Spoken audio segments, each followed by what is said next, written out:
ប៉ាថ្ងៃនេះអូនមកអានមេរៀនឲ្យប៉ាស្ដាប់អំពីរុក្ខជាតិនិងសត្វ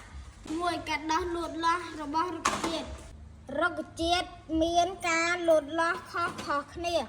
រុក្ខជាតិខ្លះលូតលាស់ចេញពីគ្រាប់ខ្លះលូតលាស់ដោយការកាត់បណ្ដុះដើមឬមែកខ្លះទៀតលូតលាស់ដោយសារមើមរុក្ខជាតិផ្ដល់ផលប្រយោជន៍ជាច្រើនដល់មនុស្សនិងសត្វដូចជាអាហារឱសថ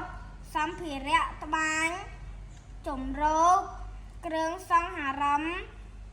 ដល់មនុស្សនិងសត្វដូចនេះយើងត្រូវថែរក្សារុក្ខជាតិដោយស្រោចទឹកច្រូចដីដាក់ជីឲ្យបានទៀងទាត់ចំពោះដើមឈើដែលយើងដាំនិងមិនកាប់បំផ្លាញដើមឈើពីផលប្រយោជន៍និងចំណែកថ្នាក់សត្វគេអាចធ្វើចំណែកថ្នាក់សត្វទៅតាម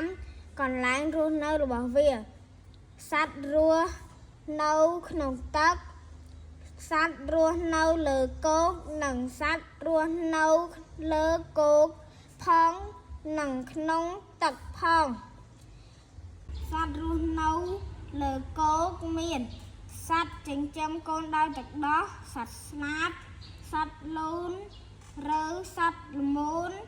និងសត្វល្អិតសត្វជាច្រើនបានផ្ដល់ផលប្រយោជន៍ដល់មនុស្សយើងត្រូវចិញ្ចឹមនិងថែរក្សាសត្វឲ្យបានល្អជំរាបលាប៉ា